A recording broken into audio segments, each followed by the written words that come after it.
our programs offer many languages. Please visit suprememastertv.com/schedule.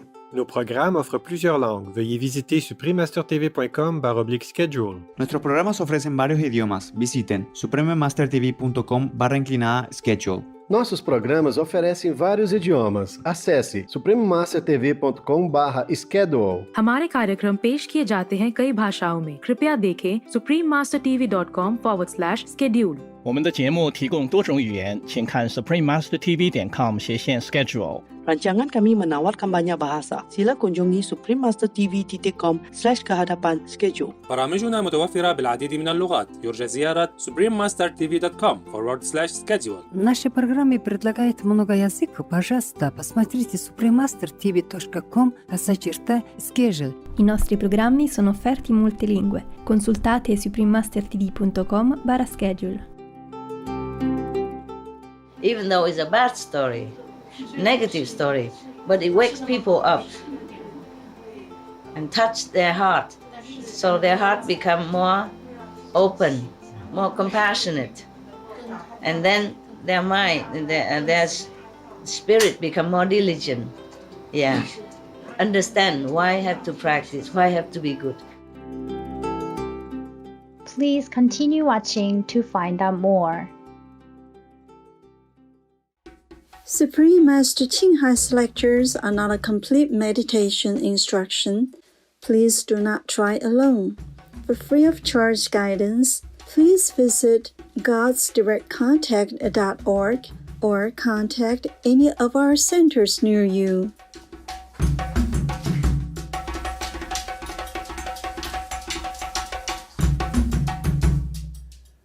Today's episode will be presented in English with subtitles in Arabic or Laxis, also known as Vietnamese, Chinese, Czech, English, French, German, Hindi, Hungarian, Indonesian, Japanese, Korean, Malay, Mongolian, Persian, Polish, Portuguese, Punjabi, Russian, Spanish, Telugu, and Thai.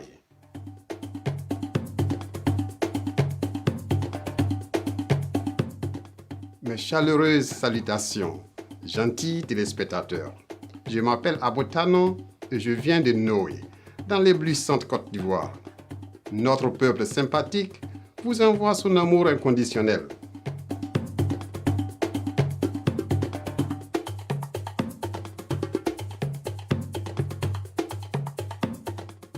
La Côte d'Ivoire est située au large de la côte ouest africaine. Reconnue comme un modèle de stabilité, la Côte d'Ivoire est connue pour son harmonie religieuse et ethnique et peut se vanter d'avoir l'une des plus grandes églises du monde. La basilique Notre-Dame de la Paix, située à Yamoussoukro, la capitale.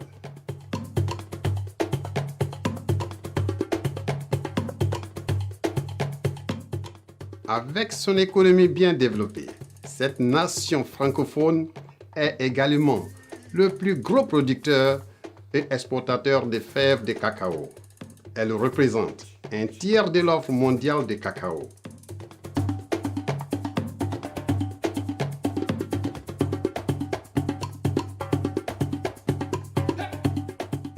Cet humble pays abrite également 4 sites du patrimoine mondial de l'Organisation des Nations Unies pour l'éducation, la science et la culture, l'UNESCO, dans le Mont Nemba et le Parc national de Comoé, l'une des plus vastes zones protégées de l'Afrique de l'Ouest.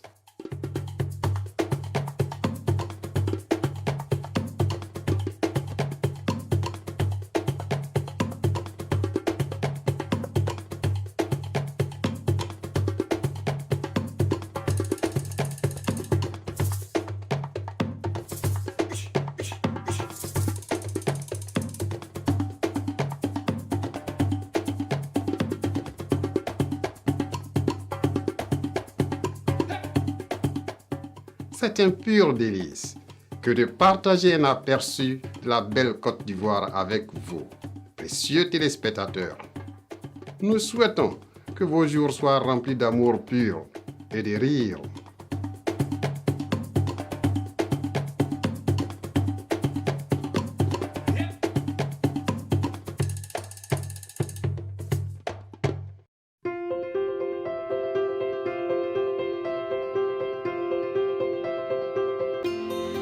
Depuis plus de 3 décennies, le Maître suprême Shinghai éclaire notre monde de ses enseignements divins.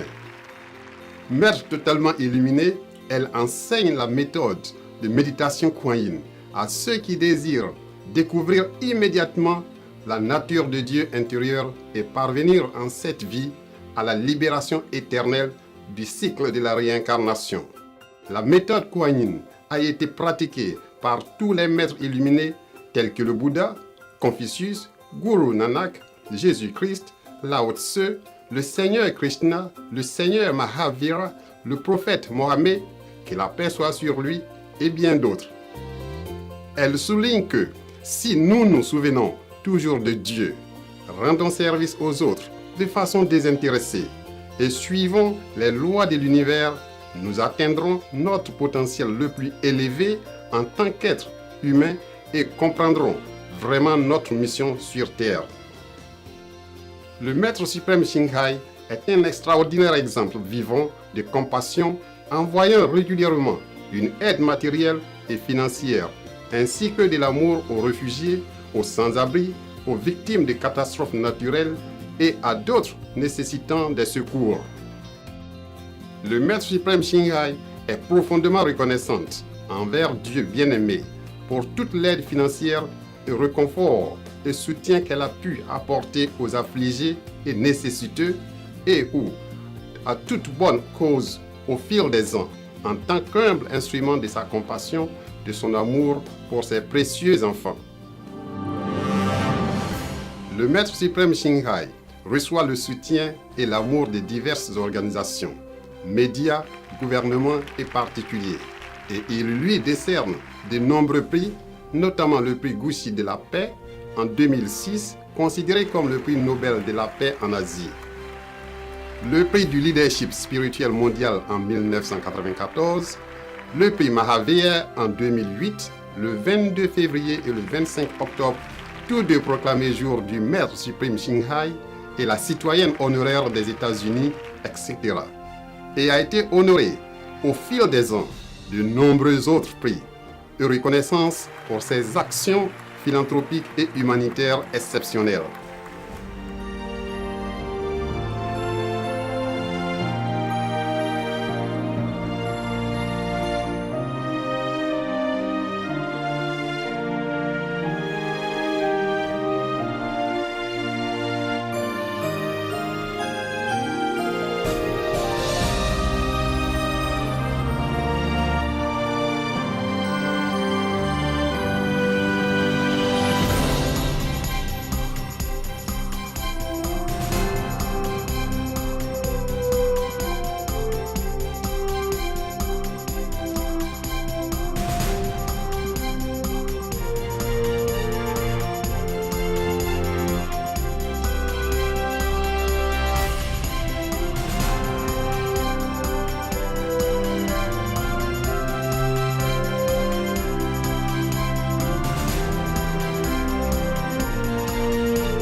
nous nous excusons de ne pouvoir montrer les nombreux autres prix et honneurs par manque de place et de temps. Véritable voix pour nos magnifiques amis les animaux, le maître suprême Ching promeut l'alimentation végane, pacifique et aimante et rêve qu'une fois que l'humanité réalisera le caractère sacré de toute vie, nous aurons un monde totalement végan, paisible et glorieux où les animaux et les humains vivront en parfaite harmonie.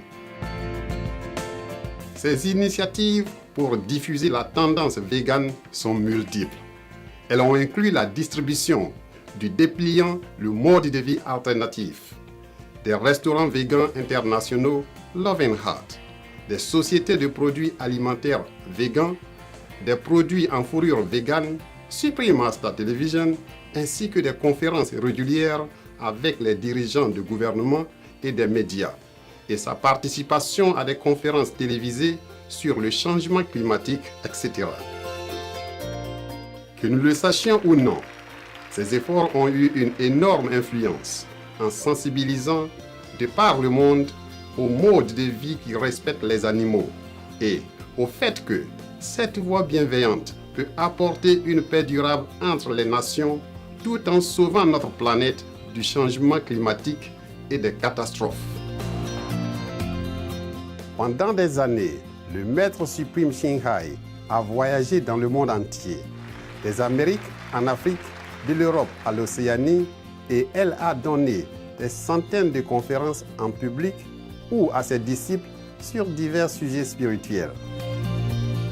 Aujourd'hui, nous sommes bénis de vous présenter une de ces conférences instructives intitulée Histoire bouddhique, l'histoire de Khuda, 4e partie de 7 épisodes dans Entre maîtres et disciples, donnée en anglais le 24 août 2015.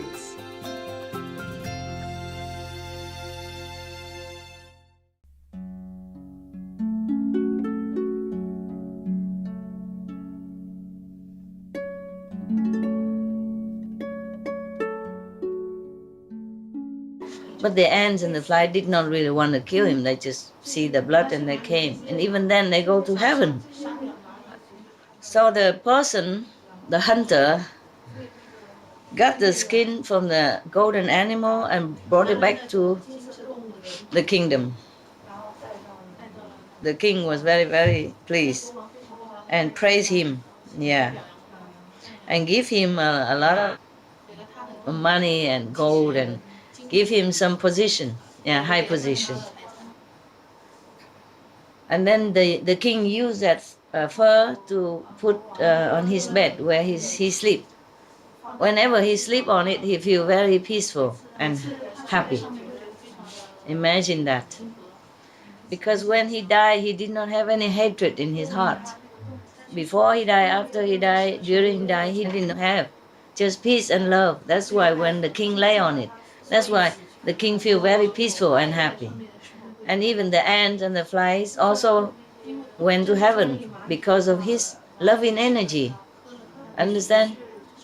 And his merciful heart and merciful energy. So bless them all.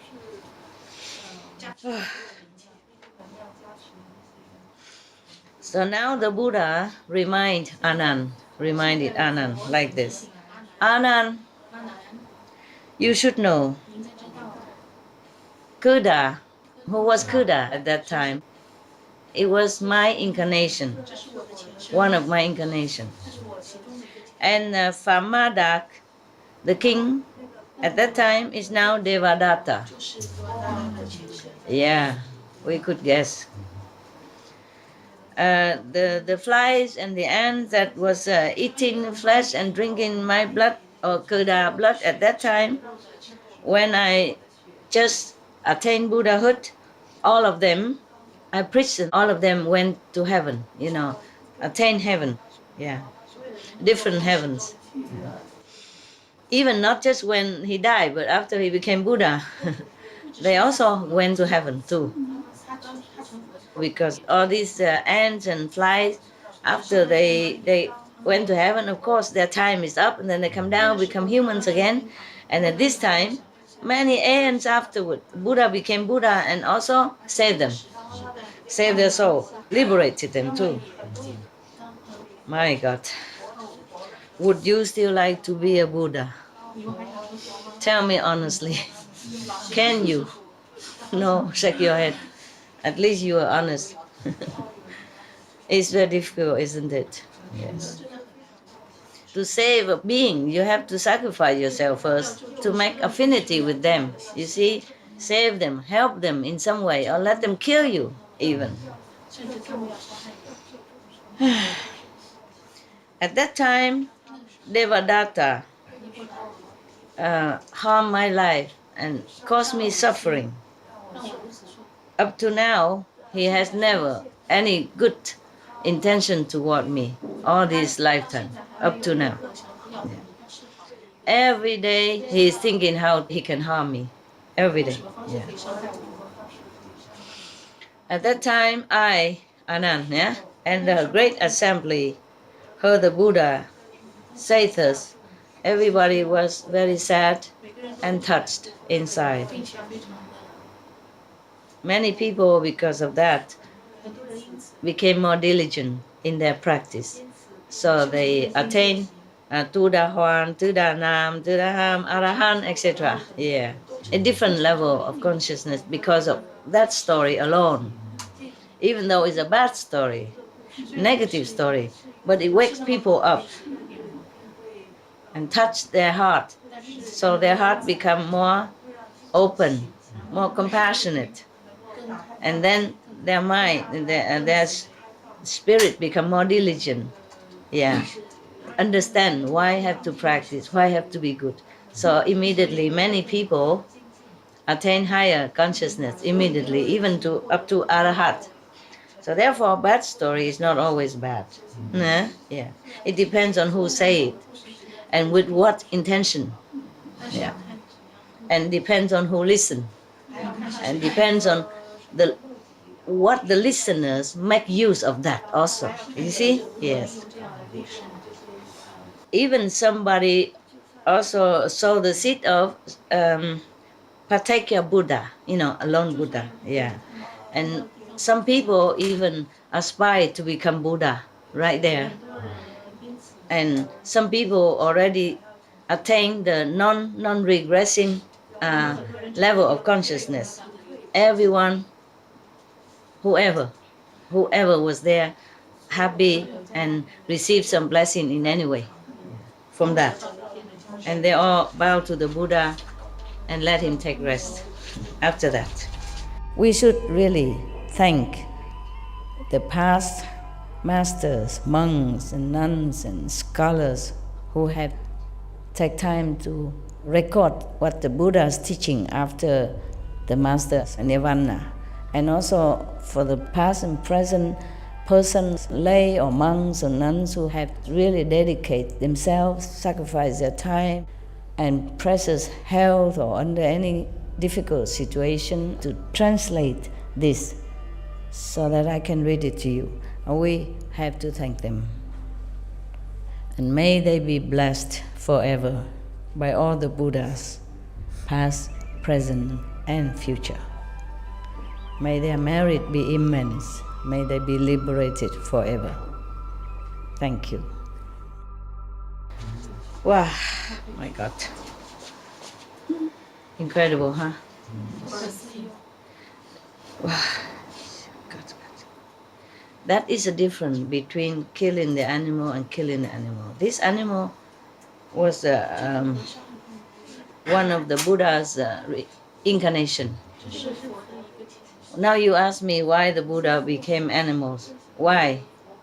He was also evolving, you understand? Yes, from the animal status all the way up to human and then all the way to heaven and heavenly king and, turning wheel king and all that, see? And then Bodhisattva and then Buddha as the process of evolution. Buddha's evolution, not everyone's evolution. You see, the Buddha became Buddha, and many people just attain Arahat like that, without going through so much trouble. Some even harm him. Yeah. Some even didn't do anything good at all. Just had saw some little seed before, long, don't know how many aeons ago, and then just has married to see the Buddha, and then he have merciful heart, and he saved them, and they become arhat just like that, you know. Just like Sariputra, eh? The Buddha say he didn't do this, he didn't do that, he didn't do anything like that. Remember? Yeah. When he refused the old man to become a monk, the Buddha said, oh, don't worry about him. He didn't do this, he didn't do that. That's why he didn't understand. See what I mean? Yeah. He couldn't decide your life because he didn't do anything much anyway. That's what he meant, yes. Only the one who sacrificed a lot understand a lot more. Only the one like Buddha, the past incarnation of Buddha, who's gone through a lot of suffering, who gone through a lot of pain, can understand beings, pain and suffering. They can understand human pain and fear, emotion, and all kind of mistakes and stuff because they've gone through all suffering. So if any of you still want to become Buddha, then I salute you. Well, after all this story, if you still want to become Buddha, I really bow my head. Who knows? Maybe you still think about it. Maybe you don't want to become Buddha now, but tomorrow, who knows? Yeah, so there is a difference between that. You would tell me why I always told you, if we kill animal, we have bad karma. Understand? Yeah. Yeah, but how come the person who killed this animal did not have bad karma? And all the flies and even eat the flesh don't have bad karma. Can you tell me why? Am I teaching you contradictorily or what? Who knows? One candy? One candy or two candies? Because they don't know. Because they don't know what they're doing? Yeah, they don't know that what they're doing is bad. They don't know no, even if they don't know what they're doing is bad, they still have karma. But how come in this story, the killer did not have karma, and the ants, the flies even go to heaven after eating their flesh? Tell me. Buddha blessing? Buddha volunteer? Yeah. That's different from forced kill. Forceful kill. Yeah, Buddha blessing, correct. He himself volunteered to do that, to save others. And while volunteering, his heart is full of love. No hatred. Yeah? No fear of death, no struggle to stay alive like the animals that we force to die. That's different. The animal that we raise and forced to die, they did not want to die. They did not want to be here, to be born like that. And then keep in such a small cage, cannot even turn around all day, no sun. Don't know even life, and then kill in such a way. Nah? Terrible. And before killing, after killing, it's a terrible life they had to go through. They did not want to die like that. That's the difference. And when they die, they probably lament or have hatred or fear in their heart. Fear, at least fear. So we eat all that and we embed ourselves with all these qualities.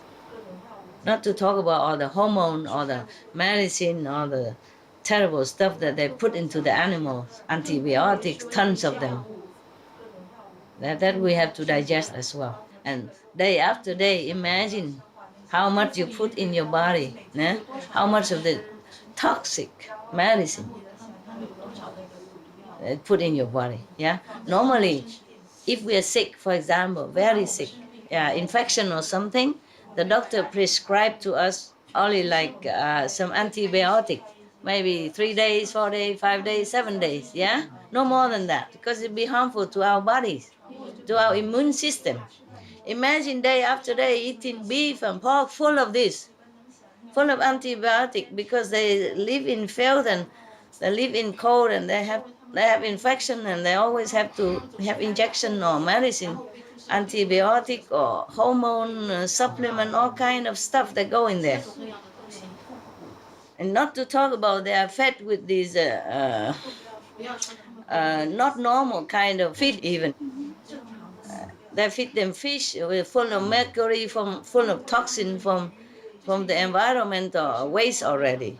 And then they're fed also with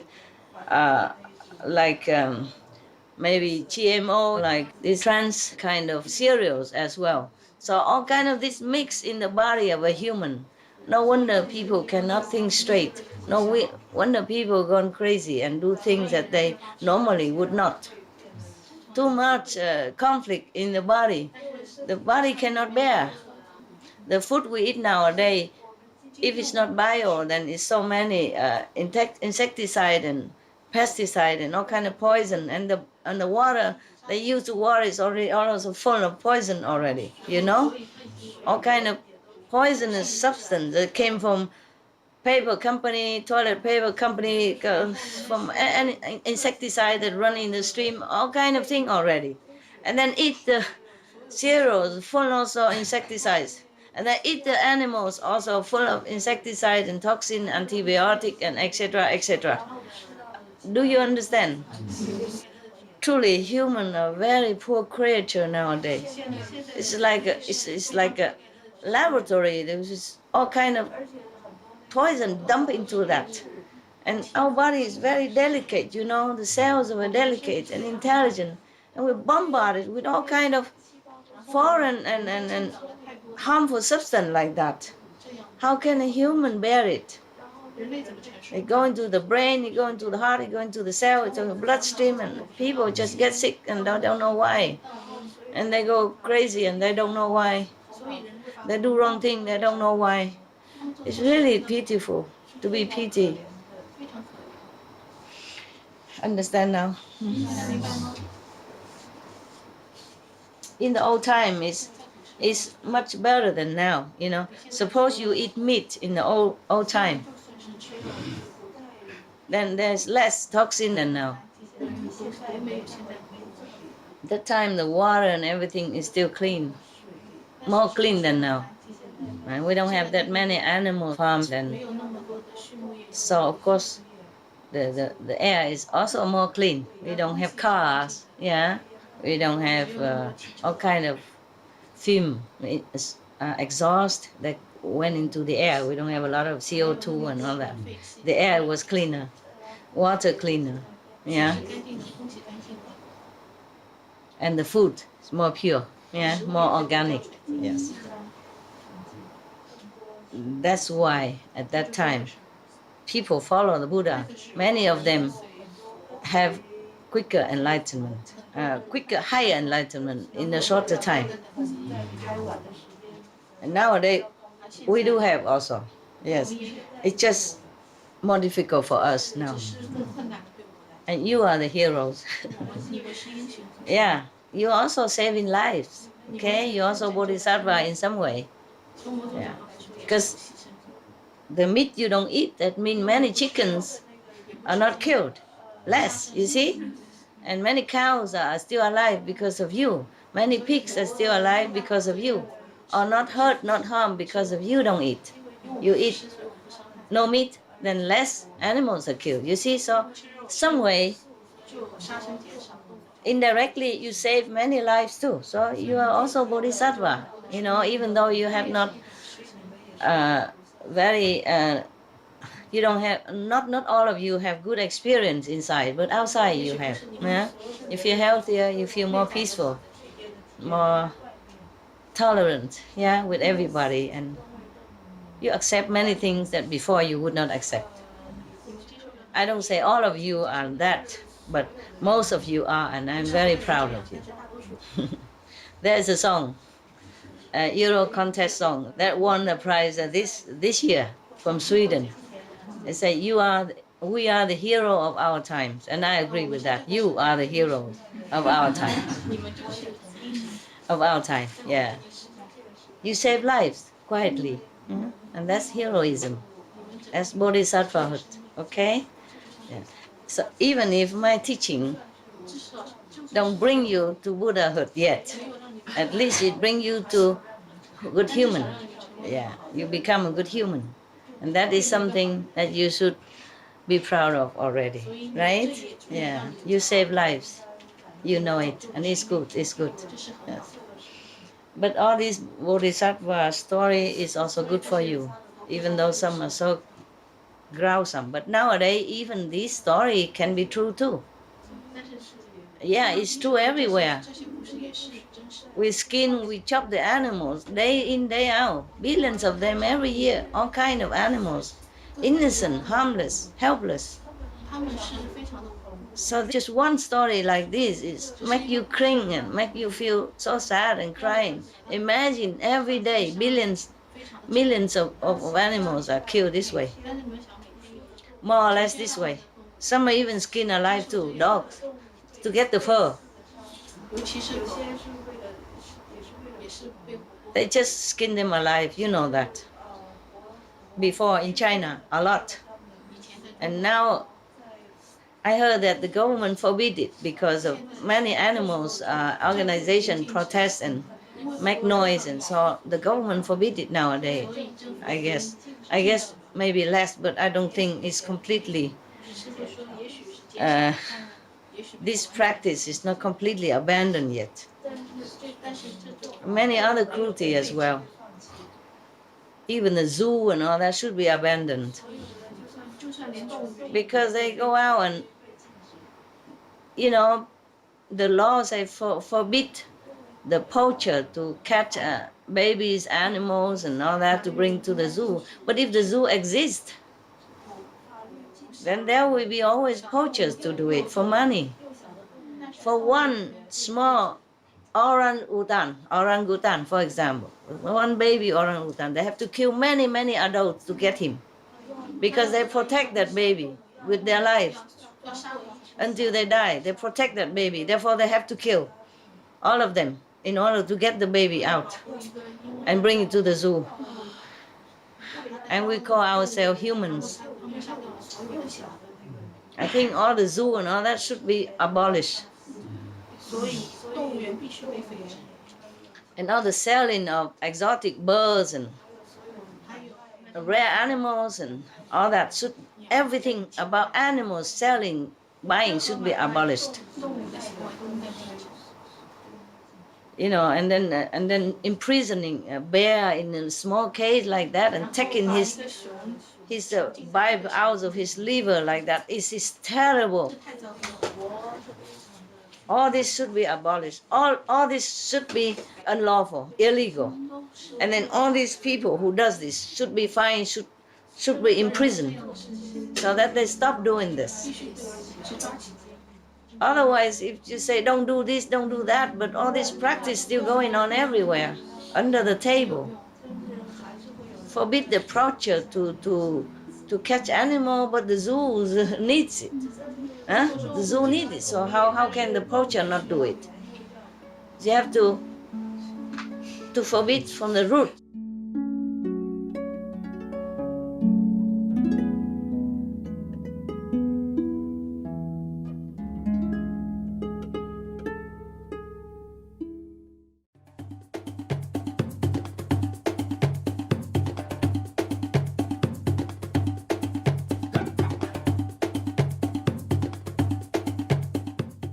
Nobles téléspectateurs, nous apprécions votre compagnie pour l'épisode du jour intitulé Histoire bouddhique, l'histoire de Khuda, 4e partie de cet épisode dans Entre maître et disciple.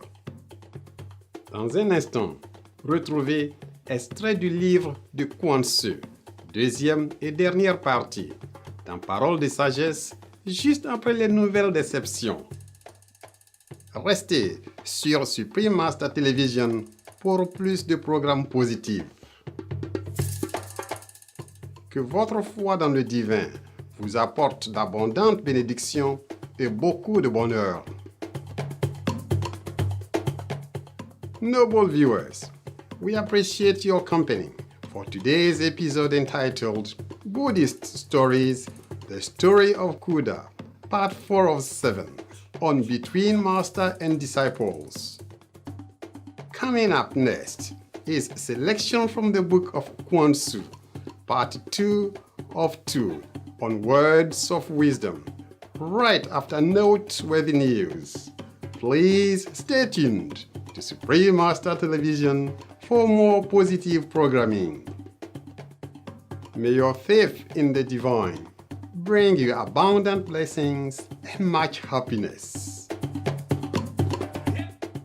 Our programs offer many languages. Please visit suprememastertv.com/schedule and suprememastertv.com/BMD.